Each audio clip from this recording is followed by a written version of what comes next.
Welcome, welcome as everyone comes into the live webinar. I just want to say thank you for joining us today. We are super glad that you're here for course 2 about reducing readmissions.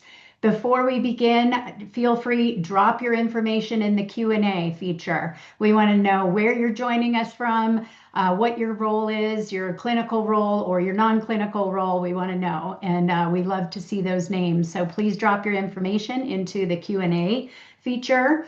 I'm Amy Reed. I'm joining from Denver. I've spent the past 15 years now partnering with clinical teams to support safer transitions home.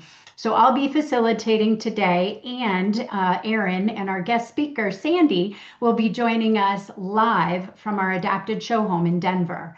So today we are going to focus on home or how the home environment impacts those readmissions and how we can support patients after they discharge. So I see some people adding their information in the Q&A. Please continue to do that. We love to welcome you. It looks like we've got a lot of people from different locations, Arizona, Indiana. Welcome, Tanya Suggs. Welcome, Janet Davis. Joy Jackson, welcome. We've got Dominic Rogers in Minneapolis. Oh, we love all our Minneapolis people. Thank you for joining us. So the first thing I do want to address, and I'll do this at the end as well, is just a quick note on how you obtain your CEU and your certificates. So the qualification to get a CEU credit is you have to attend today for at least 35 minutes. And then you have to submit your request within 7 days. You will get an email with all of the instructions post this webinar. And typically that email comes within 48 hours. We've also, this is exciting, we've simplified the process, and this was based on your feedback last year. You'll now have a self-serve form, and once you complete that, you'll automatically receive your certificate by email. You no longer have to go into a separate portal. That was one of the biggest pieces of feedback from last year, and we're pleased that we got to make it easier. So you'll have 2 options, a formal CEU certificate, and that cost is $17, or you can get that free certificate of attendance.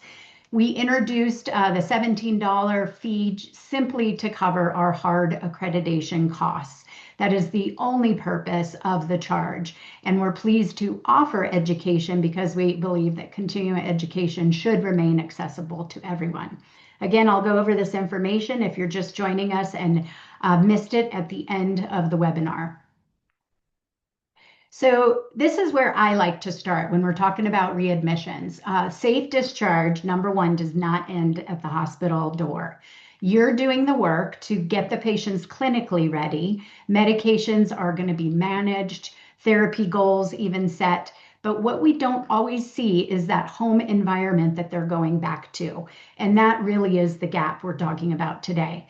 Patients might be ready, but their home environment often is not. And that's where things start to break down. So today we're going to focus on how we better support that transition from hospital to home. Keep seeing people coming in here. Michigan, welcome. I just like to say welcome to people as they come in. We really appreciate you being here. We've got almost 200 people here nationally. Wonderful. So when that gap is not addressed, this is what we often see. There's 3 main drivers behind those readmissions. Number 1 is falls and mobility limitations, poor discharge planning, and 3, that lack of support at home. So those are the primary things that we're going to see that contribute to the hospital readmissions. So when patients go home with that reduced strength or even balance, even basic movement becomes really risky in the home. It needs, if needs aren't fully identified before the discharge, those gaps can show up pretty quickly. And without the right support or environment, it becomes difficult to follow that care plan that you put together. When all of these factors come together, the risks of complications, those emergency visits, and 30-day readmissions increase. The opportunity is simple when we address these before discharge, I'll say, outcomes improve. I like to re-emphasize that. So this is the problem at a bigger national level. Hospital readmissions are seriously a problem. Nearly 1 in 5 Medicare patients return to the hospital within 30 days. And this costs the healthcare system up to $17 billion, actually, or more a year, which is unbelievable. So it is our job to partner together to help reduce these. And often we can reduce them up to 25% with home assessments and modifications and equipment in the home that provides that support and that safety in the home. So again, often people return to the home for several reasons. Falls and injuries are really the most common when the home environment is unsafe, and that really makes that recovery difficult. That poor discharge planning, often because caseloads are so high, this could be, also a lack of getting the home assessment prior to the discharge, and the follow-up care. What does that look like? That increases the risk of complications. And of course, we talked about medication mismanagement. Sometimes there's doses that are missed, or there's incorrect use, and that can also lead to readmissions. And then finally, that limited home support or inadequate caregiver assistance after discharge. It makes it really hard for patients to recover safely. Hello, Janice, PT, welcome. So here is the missing link. We do a great job preparing clients or patients clinically, but we rarely assess that home environment prior to discharge. And that is really what matters, because the home is what determines whether the care plan will actually work. If that environment isn't safe or accessible, even the best clinical plan can really fall apart. So the question becomes, how do we bring the home into that care plan and not treat it as separate? Without home modifications, there's small barriers in the home that can quickly turn into real risks. So things like stairs, poor lighting, even cluttered spaces, that they make that mobility unsafe and they increase that likelihood of a fall. At the same time, caregivers often taking on physical demands. I've heard this so many times, and they're not equipped for that, and that can lead to injury of themselves and even burnout. So when those two factors come together, it often results in a cycle. Falls lead to the emergency department visits, and those visits often tie to or turn into another readmission. So ultimately, the good news is that these are preventable risks, and they can drive costs and poor outcomes, all tied back to that home environment that wasn't set up for a safe recovery. So what are we actually seeing in the home? It's often very practical things. Stairs without railings, bathrooms that aren't set up for safety or transfers, entrances that limit access, essentially. And these aren't rare. These are everyday barriers that become real risks after discharge. And they're often identified too late, after that fall in a failed transition home. This is what is provided as a free home safety consultation. It's what is looked at. I see some questions. We're identifying risks in the home. We're aligning recommendations with your clinical goals, and we're providing that personal assessment. So it's not just the individual, but it's also the home. And when that comes together, we call it the home team. So this is designed to support your discharge planning and not add more work. The goal is simple. We want to give your patients and their caregivers that confidence before they go home. So just to ground today who we are, Lifeway Mobility, we like to see ourselves, and we tell people this all the time when we're doing in-person education. We're an extension of your team. You don't have to know all of what we can do or what would be suggested or what the cost is. We are here to be an extension of your team. So we aren't just providing equipment, we are helping bridge that gap between clinical care and the home environment. And again, pre-discharge is of key. We can do those virtually. So if a patient's in a rehab or a hospital, we could do it virtually where they're sitting at their bed and be at their home with their loved one and going through things so they are part of that home consultation. So we will work alongside all of discharge planners from therapists, case managers, anyone on the care team to make that transition from hospital to home safer, and most of all, make it successful. So let's bring this all to life. Here is, I think, the highlight of today. We've talked about the challenges and the opportunity, but the best way to understand this impact is to really see it in the home. So I've got Sandy, I've got Aaron. They're joining us live from the Adapted Show Home. They are going to walk through real solutions in a real environment. So I'm going to turn it over to you guys. Hey, thanks so much, Amy. And that's right. My name is Aaron, and I'm here in the Denver Adapted Show Home. And today's topic, reducing readmissions, is particularly important to me.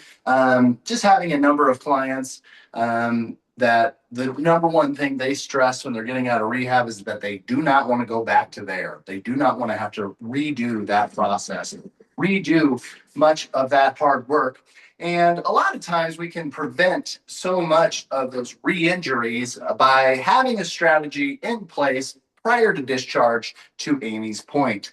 And a professional like myself, a home access specialist, can go into the home working with the clinicians and with the family, understanding what equipment is available, what the capabilities of that equipment is.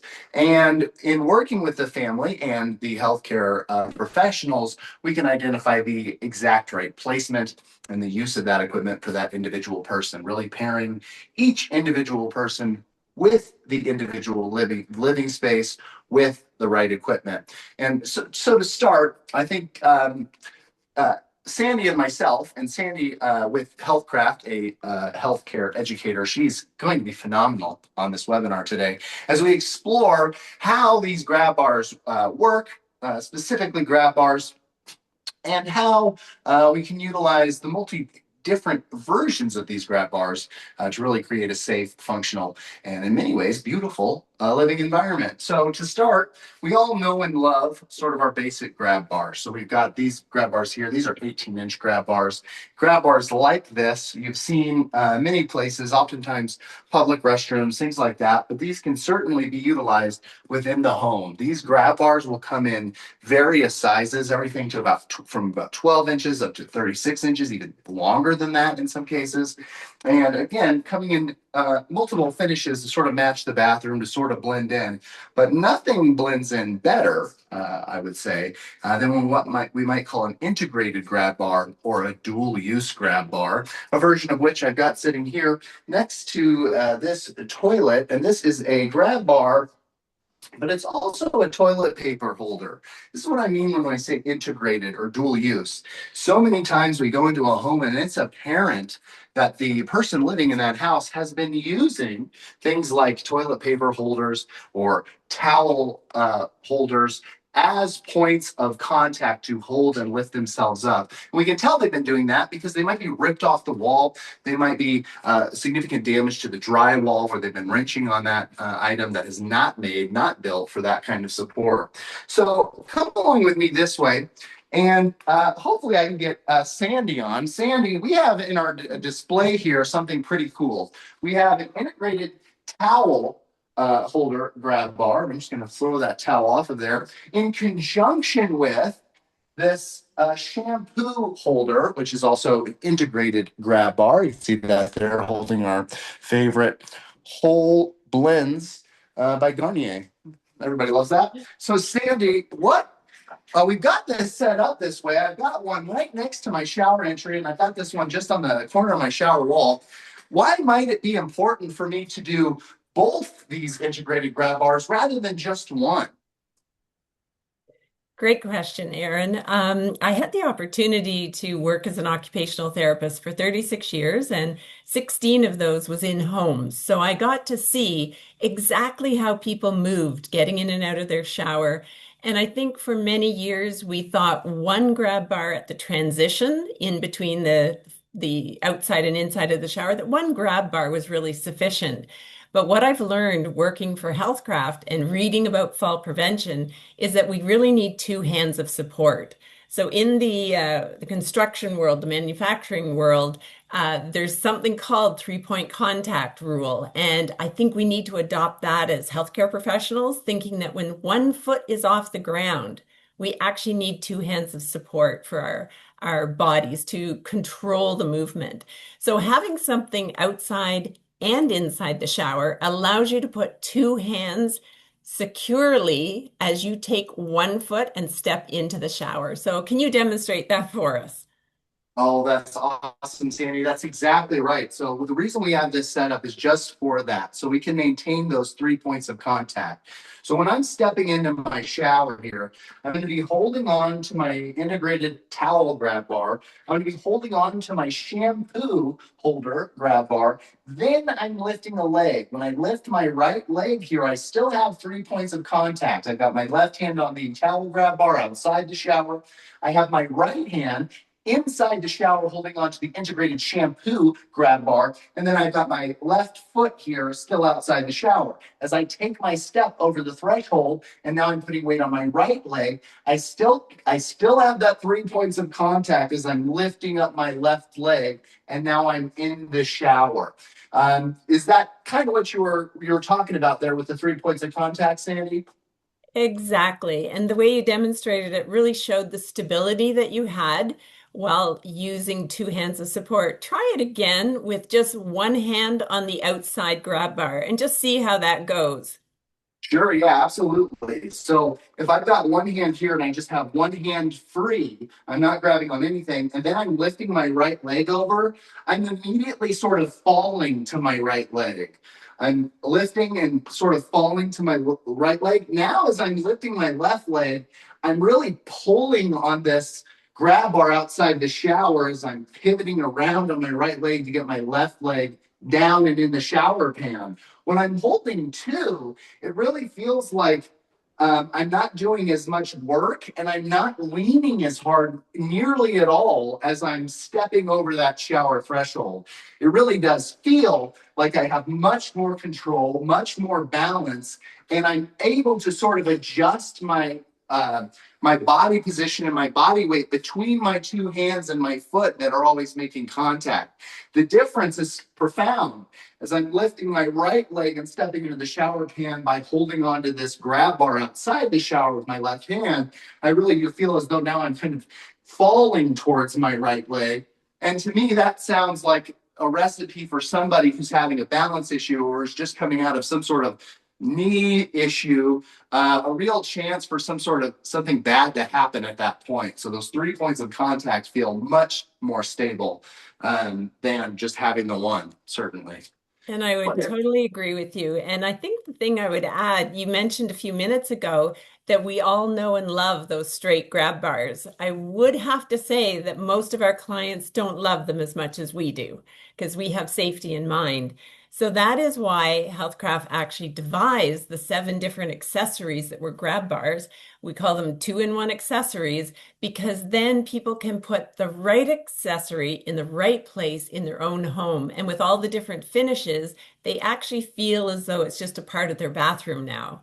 So the 7 different choices mean if you've got a wall, a full wall, you can put a towel bar there and it becomes your extra grab bar outside the tub, outside the shower. It's an excellent point. I mean, I think that one of the biggest keys to me when I'm discussing grab bars with the family, and maybe it's people who live in a house that don't have any of the mobility challenges. They're not the ones being discharged from the hospital, and they don't want their bathroom to look medical. These 2-in-1 or dual use or integrated grab bars really do go a long way to giving you sort of a finished, clean, and homey feel and homey sort of vibe as you're dealing with those safety problems. And it looks like we might have a question. You guys are touching on this question, but I just want to take a little deeper dive. The question is about what tip or what would you say to a family that's resistant, really resistant about what you're talking about? I don't want grab bars to make it look medical. What can a clinician say to a family that might be different than just saying a grab bar in your shower? What would you recommend, Sandy? Well, I try not to use the word grab bar anymore. I talk about supports.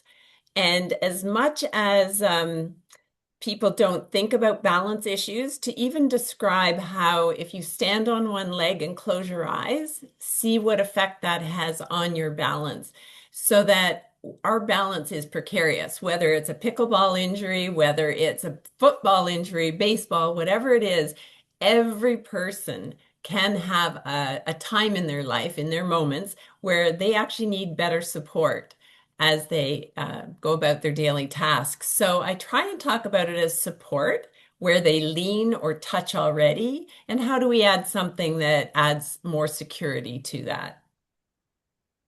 Well, that's such a good point, Sandy. I would tend to agree. I think messaging is really key in this area, talking about that support. I also think that companies like Healthcraft have done a really good job at creating products that don't have to look medical and don't have to carry the same kind of visual resistance that people have to the installation of supports and support bars, not grab bars. And so I think that's key. I think when you have somebody in the home, home access specialist that really understands the available products, we can sort of tailor that communication to the concerns of that family, and specifically that user, that person we're trying to keep from going right back into the hospital. I think that's an excellent point. The one other thing I would share is that as an OT, I prescribed knurled grab bars throughout a whole career. And now that I've done more research onto grip strength and grip diameter, the actual diameter of a bar is actually more important than the actual surface on it, because the grip ability of a 1¼ to 1½ inch round diameter actually has a lot more surface area to make contact with the palm of the hand. So maybe if we as therapists no longer, I'm going to say the word force, force people into choosing knurled grab bars, then they may be more accepting, because a grab bar that somebody actually holds is better than no grab bar at all. Yeah, I couldn't agree more. I mean, the whole idea here is to encourage people to use this stuff. And if it's uncomfortable and it's not really solving our issue, people are not going to use these things. It's incredibly important that we make sure that we're advising the right kind of bar for someone to hold on to. And it looks like we do have another question. I think this will parlay into what you're going to demonstrate next, I think. But this question comes from Beverly, and she says, and is probably for Sandy, what is the opinion about super poles and safety? I guess you must already know that Superpole is manufactured by Healthcraft and has been for 30 years. So Superpoles and safety, when they are installed properly, they will absolutely support the weight and allow a client to transfer, lean against it.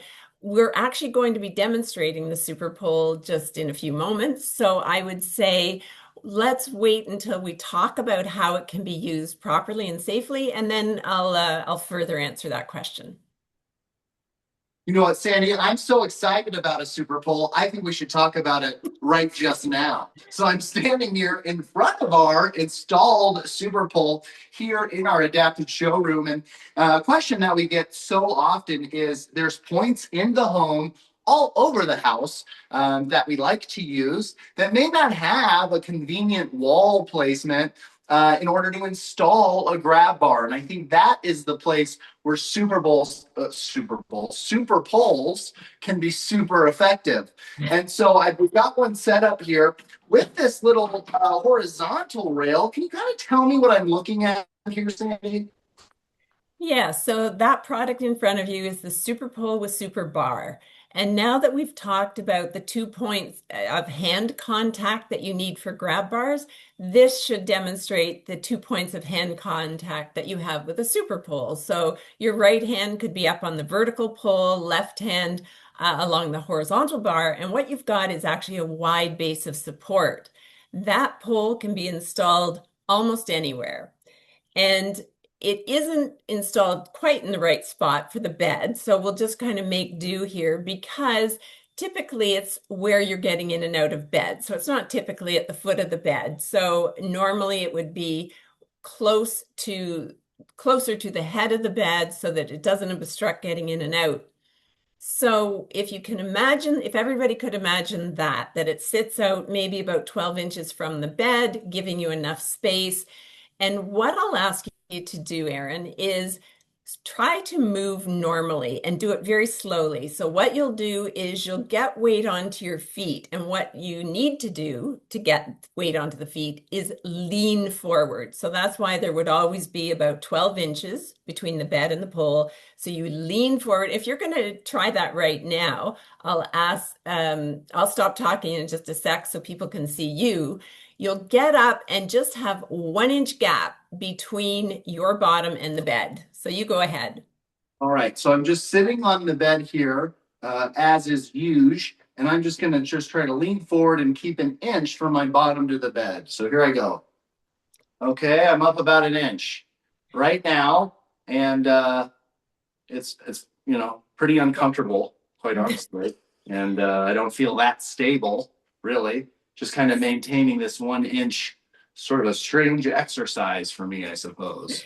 All right, well, then you can sit down again. That was just to show everybody that the movement we go through to get weight through our feet is always that forward motion. And that's why the pole and the horizontal bar need to be forward of the body. So if you pivot the horizontal bar around again, I'll let you try that with the support of the pole and bar. I'm just on the diagonal here to simulate this. So I've got the bar now, the rail here, and I've got both hands on 2 points of contact. So I've got my right hand here on the vertical bar, and then on the horizontal bar here, I've got my left hand. And then I'm just, wow. So I'm just, when I'm lifting my weight up, now I've got all of this support. I could do this just 1 inch off easily, and then standing up. I've got both points of contact here with my hands and then just lifting up. And then what I love about this is so cool is that it just kind of ratchets around. So if I've got to change position, I don't have to even let go of this bar at all. I can hold on the entire time. And it locks right in place there. That's crazy, Sandy. What's going on here with this horizontal bar that's locking it in place? So it does lock every 45 degrees, and it's a collar inside that mechanism that has a specific lock every 45 degrees. So I'm just going to ask you to show in one moment, Erin, how easily it can be lifted just with a finger, with an index finger close to the vertical pole. You don't need a full grip to move it. Yes, left hand index finger. This is by far my weakest index finger, and I'm lifting up quite easily. And now I can turn that quite easily to any of the lockable positions, just like that. No big deal.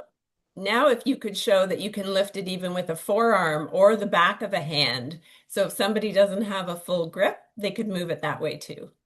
Absolutely. So here I am now, just using my forearm, lifting it and dropping it in place. It locks right in place. Or back of my left hand, lifting it, dropping it in place, just like that. And it looks like we've got a question. They are rolling in, Sandy and Aaron. So most of these relate to the Super Bowl. So I definitely wanted to get these answered live. Sandy, can the Super Bowl be used in a trailer home? Really good question. Typically, the ceiling and floor structure are not the same as a freestanding home. So that would be important to confirm that there is a strong ceiling structure and strong floor. If it is a thinner drywall than typical on the ceiling, it may not be able to withstand the tension fit. So that would have to be assessed before it could be installed in a trailer home. Yeah, really great question. The next question is actually going back to the two-in-one supports.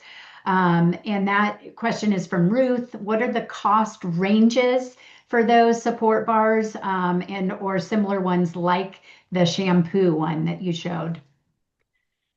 I believe all of the That is a plus. great question. Sorry, Go you ahead, go Sandy. ahead. You go ahead, Aaron. All right. Well, I would say that there's many varieties, right, of these two-in-one grab bars, and they're going to range from on the simpler end, maybe a couple $100 installed. You're probably maxing out at something a little more complicated at $500 or $600 installed. That would include the grab bar itself, plus the technician's time installing that bar. And that's actually a very complete answer, Aaron. I was going to give just the cost of the bar itself, and almost all the two-in-one products are under $100, depending on the finish. So the oil rub bronze or the black might have a different cost. So it all depends on the finish and whether you want it installed. Yeah, exactly. And I think to that point, Sandy, just talking a little bit about the super pole as it relates to being installed in maybe a mobile home or an RV. I actually came from the RV industry, and one thing we would do there, but also one thing we can do as a team in the Denver area, is we can actually add backer and add structural support in order to accommodate things like grab bars or super poles. And so that will increase the cost, to be sure, but it is important to know that oftentimes if the structural support isn't there now, it can be added, and you just want to factor that into the budget in order to add those things. Great suggestion. We've got one final question for Sandy. This comes from Chris, and he says, "What are the options for beside the toilet when you don't have a wall to mount a grab bar, and something like the super pole may interfere with access in the space?" Really good question, Chris. And that is always the challenge. How to give somebody support where they need it, but not interfere, whether it's wheelchair access, whether it's a tiny, tiny space. So the one thing to remember is that the horizontal bar does swivel away, so that to access the space close to the toilet, the grab bar is swiveled away. And then by holding the vertical pole and swiveling the horizontal bar back into place, you can then sit yourself on the toilet. So to recognize that moving that bar is very easy, does not require grasp or strength, and then pivoting into place. And it is tricky when you have a wheelchair coming up to the toilet. All of those things have to be fine-tuned, and the actual spot that it gets installed is the critical factor. That's a great point, Sandy. And I think we've got another one of your products. This looks a little bit to me like a super pole, except maybe like a half super pole. And this seems like one solution that could be used near the toilet where we don't really have a wall and we want to be able to clear that access. Can you describe to me a little bit about what I'm looking at here? Sure, that is the Advantage rail, and it is floor mounted. It even offers an option of being portable. So if somebody has a winter home and a summer home, you can actually take it off its mount and move it somewhere. You wouldn't do it day to day from bedroom to bathroom to living room, but it can actually be moved from home to cottage. The horizontal bar, actually, I'll let everybody see you holding that again. It pivots exactly like the super pole. So go ahead and demonstrate that, Aaron. That's right. So again, this is the floor-mounted Advantage rail. Now we don't have ours mounted, so we can show it going many places, but this guy can be mounted really anywhere around that toilet area. And again, just as easy to move that horizontal bar. That way I can mount it in such a way as so that I have right positioning, as Sandy was describing, so that I can easily use both points of contact to stand up from that toilet when I need to. And so very cool that I can actually move this out of the way also if I'm accessing some other part of the bathroom or I just need that for my transfer. This is one of the coolest things for having grab bar where you need it, because everywhere we go in the house, hopefully has a floor. Correct. And I would suggest, even in your demo bathroom there, that if access was the critical feature and somebody needed to use a wheelchair, you would actually put that pole, the Advantage rail, on your other side. So if you could demonstrate that. So I've moved it here to the other side, and that way we've got a clear access to get here. It is sort of in front of my shower at the moment, but again, with an easy lift of my hand, the whole thing rotates, and now I can clear that walkway as well. So I've got, with this bar, this gives me the ability to have easy access to the toilet here, or easy access to the shower here on my left side as opposed to my entryway side. It's an excellent suggestion. And if somebody was walking and needed support to get into the shower, you could even demonstrate how when that horizontal bar is facing more towards the shower wall, and then you can hold on to the grab bar and have two hands of support as you're taking steps. Yeah, and to that point, Sandy, depending on where my grip strength is, what's so cool about this is I could use this horizontal portion and the grab bar in my shower for my 2 points of contact. I could use the vertical portion of the pole for my 2 points of contact. I can orient based on my need for access this bar in a totally just in the line with my shower wall. That way I've got it there for me. So this offers kind of a wide range to accommodate a number of different abilities as far as where my grip strength is best. And so working with the clinician and evaluation as to where that grip strength is best, this can be a very versatile tool for bathroom safety. And it looks like we have yet another question. We sure do. Suzanne is asking this question, and it might be a duel between Sandy and Aaron. So do you have, they're asking about technicians at Lifeway in other states that will install the super pole. And does the super pole have a warranty if it's not installed by a Healthcraft or Lifeway technician? I can start with the warranty, and then Aaron, you can talk about installation. So the warranty is on manufacturer's defects and workmanship. So of course that warranty is absolutely on the product, no matter who installs it. But what I would be suggesting to clinicians is that if your client has limitations, they may need the install to have it properly installed to keep them safe. So any competent family member can certainly do the install, no problem. But for clients who don't have a competent family member, you would absolutely want it installed properly, safely, the lock nut locked properly. Everything would be most important for your client's safety, that it be done properly. That's a great point, Sandy. And you know what? All of our technicians here at Lifeway are certified and trained on how to install grab bars and super poles. Healthcraft is great about extending that warranty to the product. When we do the installation, there's now a warranty on that labor as well, a warranty on that installation as well. So you can be sure that if you had some issue that wasn't product related, but maybe related to your walls or tiles cracking or something not looking right now after the install, that a company like Lifeway Mobility will be warranting that work as well. So now you have sort of 2 points of coverage as far as making sure that that installation was proper and that equipment has the life expectancy that it should. And it looks like we've got another question. Yeah, they just are, like I said, flooding in. So this is really telling of the content that we're providing today. Larissa says, does the horizontal pole segment rotate 360 degrees around the vertical pole? Sandy? Absolutely, it does. 360 degrees as many times as you want to. It does not in any way use a screw mechanism. It's like the top of a castle that has all these square slots that it rotates into, so it can rotate forever and no problem.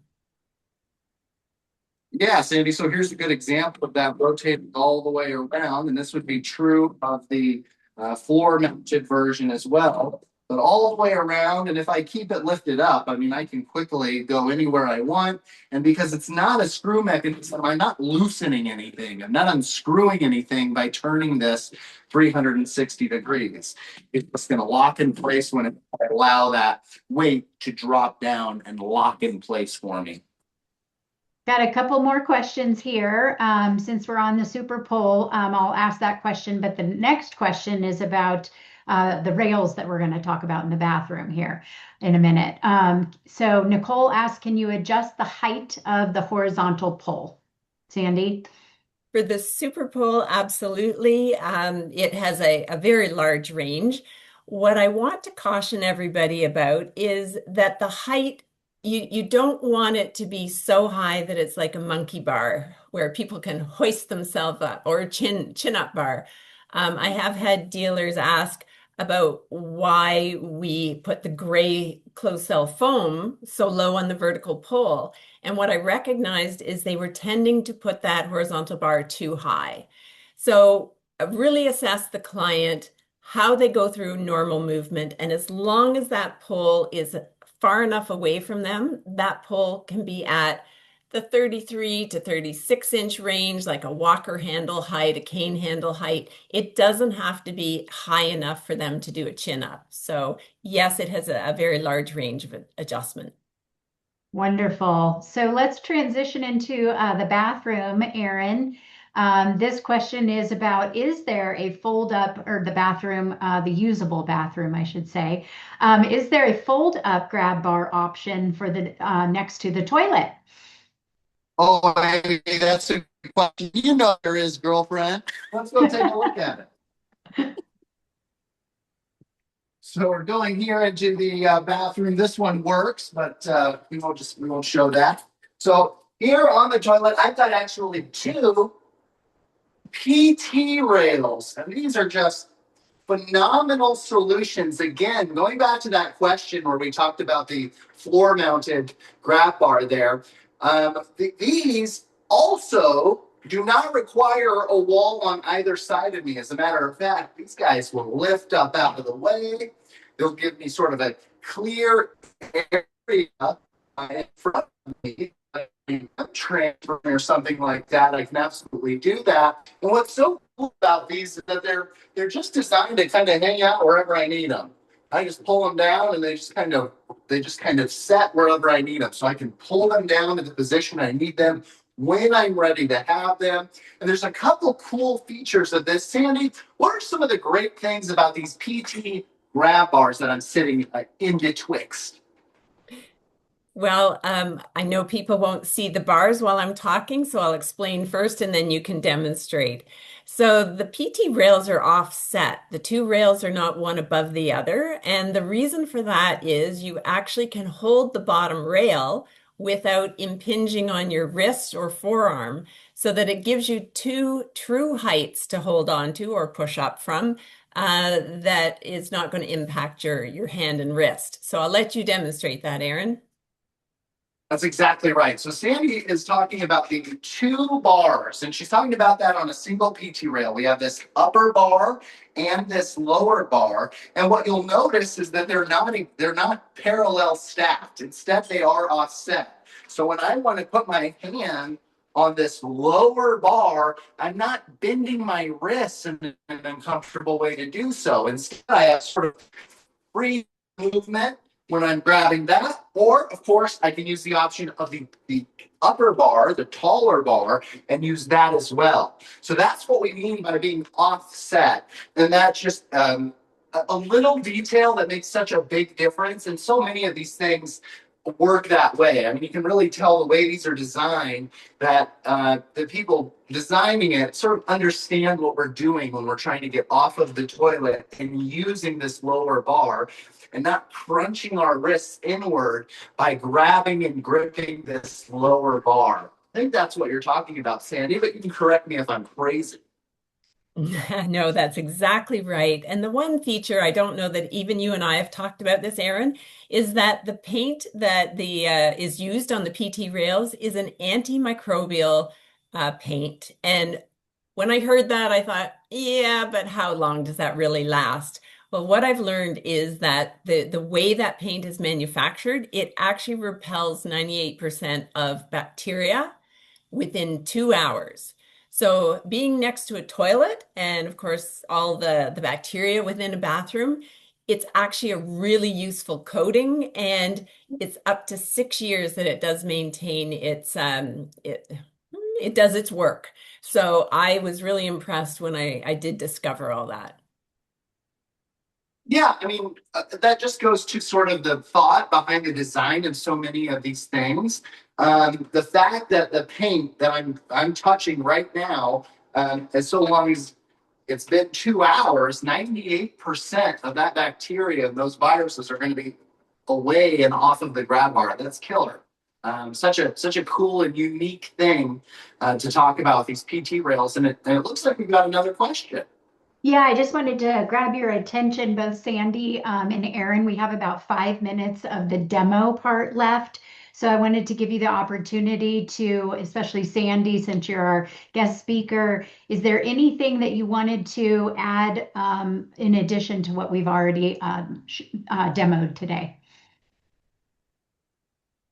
I think the key thing is to develop terminology, which I didn't do well in my practice before I came to Healthcraft, to talk about the supports in a way that really energizes your clients. So, um, we are so practical as healthcare professionals about what somebody needs for safety, but that doesn't usually translate into easy adoption of products. So, finding ways to energize, invigorate your clients to think more about their own safety or their family member's safety in a way that they just go, aha, why didn't I do this sooner?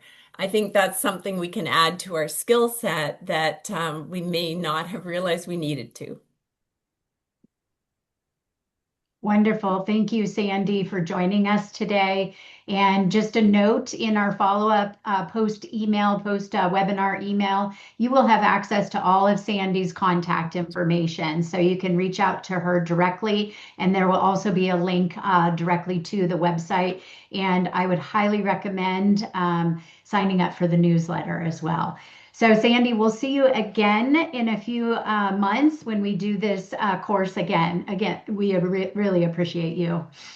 You are welcome, Amy, and I will stay around till the end if there are any remaining questions. Thank you. Perfect.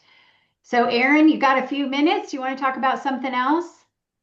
Well, Amy, that was such great stuff. And having Sandy on specifically to highlight some of those important uses and benefits of these different types of handholds and grab bars and the two-in-one stuff, just very unique, very nice to have her on the call. I encourage people to stay tuned because so many of these webinars, we're going over things like stair lifts, how they can be easily integrated into the home, residential elevators, how things like that can be integrated into the home, things like ramps and vertical platform lifts. Today, I think what we did was a deep dive, a very valuable deep dive on probably one of the number one things we should be talking about if we're talking about reducing readmissions, and that's just preventing another fall. And we prevent those falls by having these things in place on time before discharge. With that, Amy, I as well will be sticking around to answer any questions that we have, but we can certainly throw it back to you for the wrap up.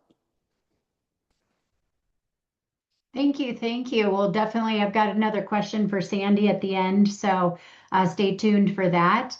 But yeah, let's do this wrap up here. And the burning question always is, how do my patients pay for this? And so We understand that cost is usually the first concern. Does my insurance cover this? I'm sure you get that question all the time. So while most home modifications are not covered by Medicare, there are funding pathways that may help. And I've included a few here. It can be a local grant in a city, county. It could be a state program. Medicaid offers waiver programs for home modifications. There are VA benefits. And then, of course, we do offer financing options. We really try to make this not a hindrance to getting something, but really help and support people. So our team really helps your patients explore what they might qualify for. So you can answer it in a way that puts us in the position of answering that question. And maybe, you don't have to rely on all the knowledge from you directly. So again, this is really about your clinical instinct. If you are seeing a patient who now needs assistance, whether it's on the stairs, if they've had repeated near falls at home, or has transitioned into a mobility device like a walker, a wheelchair, even a cane, that's often a cue that the environment may need to be modified. In the bathroom, if they're stepping over a tub wall unsafely, or they're struggling with shower transfers, or even using towel bars or even furniture for support, those are clear safety concerns as well. If a caregiver is reporting strain during bathing, that's another important signal. So from a discharge perspective, if stairs or entry steps are delaying that safe return home, or you are concerned the home setup could compromise any progress made in the rehab or hospital environment, that's the right time to involve us. I will continue to stress that pre-discharge home assessments by Lifeway Mobility are key. And again, it's information at the end of the day. We want to give you that lens into the home environment. So this slide, I'm just going to highlight how simple the referral process is. Obviously, you can call us directly. You can give a brochure to your patient. This way we designed so that it could be easy and quick for you and or the family. So what you're seeing here is an example of a QR code. You can keep these little cards at your desk. You can provide them directly to the client or patient. When that code is scanned, they'll get they need to complete a brief form. And then our team, we have a customer care team that's going to reach out to them and start to assess what's going on and determine, can we set you up for that free home assessment? Again, this just ensures that your patient gets that outreach, that call, and has that personalized conversation about how we might be able to help. This is our Lifeway outreach team. I want to welcome Dorothy Nelson in Idaho and Utah. She is the newest to our team. All of these people really are the ones bringing this work to life every day out in the community. Each of them is aligned to specific regions and work closely with you as clinical teams, case managers, community partners, nonprofits, and they're there to make homes accessible and actionable to make it accessible. So they're not just coordinating any of those services, they're also helping identify needs early so they can answer questions from you on demand as you're working with a patient. Just give them a call, text them as you meet them and they come in and meet your team. We want to make that transition safer. We don't want you to have to readmit a patient. So as you think about applying this in your own setting, this team is your direct resource. They're here to support any education live in your space of practice, any evaluations, and they collaborate with you locally. At the end of the day, it's about making it easy to do the right thing for patients, and this team really makes that happen at the local level. Finally, I just want to, well, not finally, I got a couple more things, but I do want to briefly show you Lifeway's current footprint and where we are expanding. The blue states are indicating where Lifeway is actively serving clients today. There are white markers in some of those states that represent a current branch location where we've got, like Denver, the adapted show home, or we've got a space where you can come in and try different solutions that we presented today. And the green markers highlight new target markets for 2026. This map is changing daily. So what's important for you to know is that we have strong coverage across much of the country, and we're continuing to expand. We're really excited about how we do things. What makes us different really is the people. Our team is not only highly experienced, but they understand the clientele that we work with, and they have a lot of compassion. So if you're located in one of these regions, we likely have a local team available. And if you're in a market where we're growing, we're actively building that infrastructure to ensure responsiveness and that continuity of care. So reach out to me and ask questions about a location you might see that's up and coming. If I have answers that are complete and exact, I will answer them. And if not, I'll let you know that as well.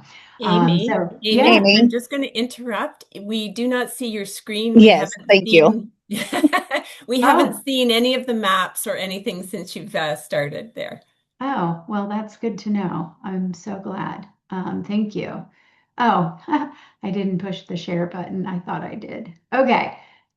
What do you see now? We're good. The coverage area. Thank you. Oh my gosh. Okay, so let me just go back here. I gotta get myself situated. Okay, so you got the coverage map there. This is your outreach team that I was talking about. I just want you to see their faces, and then this is the QR code that I was talking about. So I think that's the most important things to see. So finally, just to share again, we are offering continuing education for anyone across the country. We do this in a cadence of every other month, so 6 times this year we will be doing it. And thank you, Mason. And so we send out email reminders. This is on our website, but we definitely invite you to get 3 CEU credits this year or 3 free certificates of completion. So definitely join us again if you have not joined us for some of the other courses. So finally, I want to repeat what I shared in the very beginning. To get your CEU certificate, the requirement is that you have attended today's course for at least 35 minutes. We do not offer watching a video. It's only when you attend live. Once you get our post email and the link to go into that self-serve portal, we ask that you do that within 7 days. And again, that will assure that you get that CEU certificate mailed to you quickly, where in the past it hasn't been that easy and or that quick. So the cost for a official CEU is $17. And then if you want a free certificate of attendance, you'll have that option in the portal as well. So we got a couple minutes left. I'm going to stop sharing my screen officially now, and then have Aaron and Sandy come back on.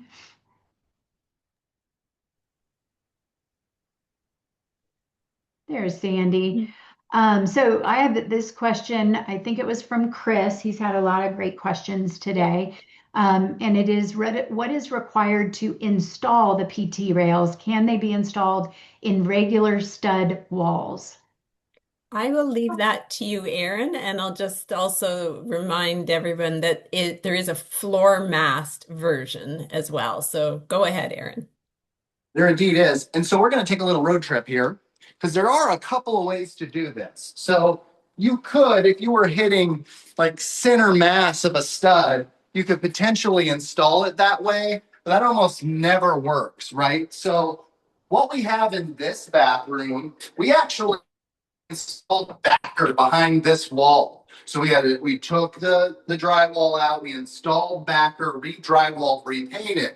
Now that can be a little bit of a to-do, to be sure. But behind Cassie here, behind the camera, we have another very traditional way of doing this, which is actually install the backer forward of the wall. So the backer is connected directly to our studs, and now we can connect the PT rail to that backer. But to Sandy's point, there are masked versions of these that actually have a mast that goes to the floor, so you can connect it there as well. It can be connected to the stud utilizing the mast. And probably what I recommend is if we were going to install it directly to a stud, I would also utilize the mast. You want to just make sure, because there's a tremendous amount of leverage weight when we're using this extreme edge of the grab bar.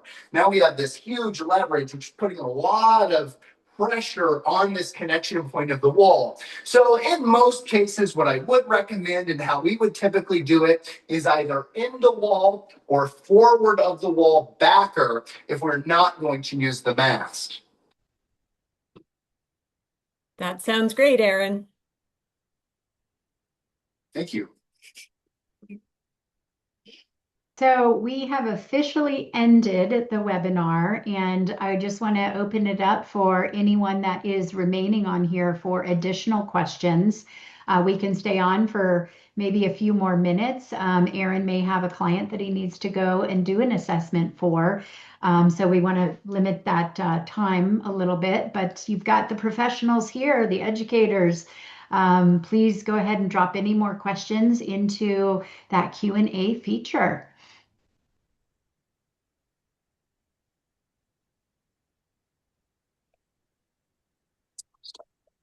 And here we go. Beverly says, thank you. I was going to share both Sandy and Aaron. Earlier, we got comments, not questions, but comments saying that seeing this in that application and how everything works and that clinical perspective is so valuable. So thank you both for showing that today and sharing. We've got another thank you, very helpful, from Carrie. Beverly is asking about the super pole. Is that the best in flat ceilings? It cannot be installed on an angled ceiling, correct? And I would have to say no, not correct. We actually have an angled ceiling plate. Aaron, do you actually have one there to show? Not the ink. Sandy, I do not. Okay, so it does have an angled ceiling plate, which is just a different part that gets added onto the top. And Aaron is going to show you now what the regular plate looks like. Yeah, so we've got our camera here pointed to the your typical ceiling, but if you did have a vaulted ceiling or an angled ceiling, imagine that this plate here at the top would actually be able to adjust with the correct plate to match the angle of that ceiling. So you absolutely can use the super pole in a situation where you might have an angled or a vaulted ceiling. That was a great question. A lot of great questions today. I don't see any further questions yet. We still have quite a few people still on the webinar. So just a couple more minutes. Amy, I would take a moment to let people know that the super pole and super bar can be more than just a place to put the hands. So especially at the toilet, where people are pulling up pants, managing zippers, managing their clothing, that absolutely you can lean against the pole. So typically the vertical pole is along one shoulder, the horizontal bar is at the pelvis, and certainly encompasses the width of a pelvis. And you can actually free up two hands for managing clothing, performing hygiene tasks. So to think of it also as an assistance with some of those other daily activities other than just transferring on and off. Oh, wow, Sandy, that's such a great point. And I'm actually standing in front of the super pole now, so I can kind of show what you mean. So I'm leaning against this pole. My shoulder is against the vertical portion. I've got my hip against the horizontal portion, and I could actually use this to pull my pants up if I needed to, adjust my sock, zip up my zipper, anything like that where I need two hands free, and I feel free as a bird leaning against this pole. I mean, this bad boy's not going anywhere. So the one thing I have learned in the recent years, looking at these products more carefully, is that assessing in the home is more than just transfers on and off the bed, on and off the toilet. We have to look at all the other tasks that are encompassed around that. And especially bed is often toileting at night. So a super pole beside the bed to transfer safely to a commode in the middle of the night becomes that perfect grab bar just where you need it to get to the toilet safely and back without making that trip to a bathroom in the dark.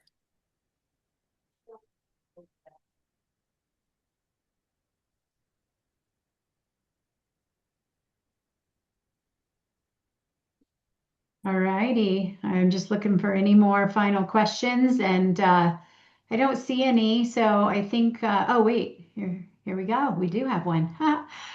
Is the super pole pressure installed or secured with screws at the top and bottom? Hmm.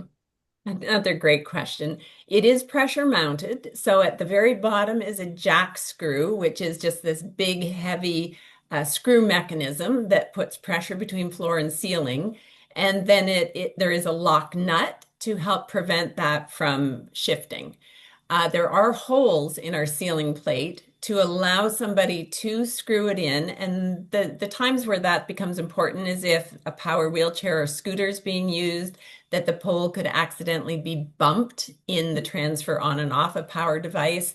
Or if somebody is at the top weight limit of the pole and they just want to make sure it's absolutely secure, then yes, there are holes for 2 screws in the ceiling plate.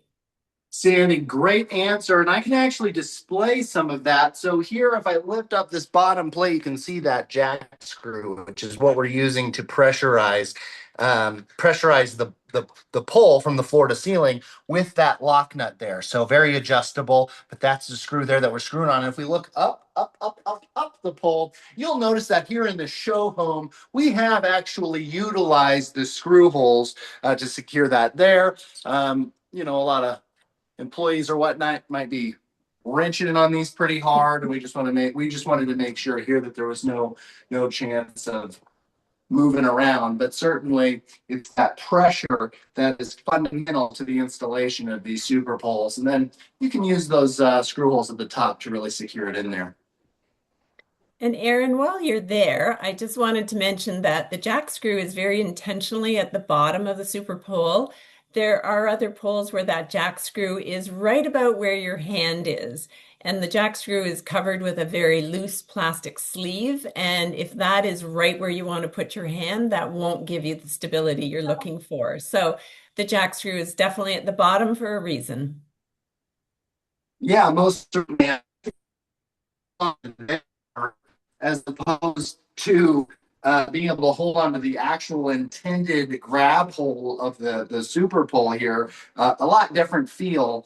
And so certainly, I don't know why it would ever be in the middle of the pole. I think Healthcraft did a good job putting that at the very bottom near the floor where no one's going to need to grab. And with that, we're almost 10 minutes after the webinar. So I'm going to say goodbye for now, and we'll see you in a couple of months. Aaron, thank you again, everyone, for attending. Have a great day. Thanks so much, Amy. So much fun. Thanks, Amy. Thanks, Sandy. Bye-bye.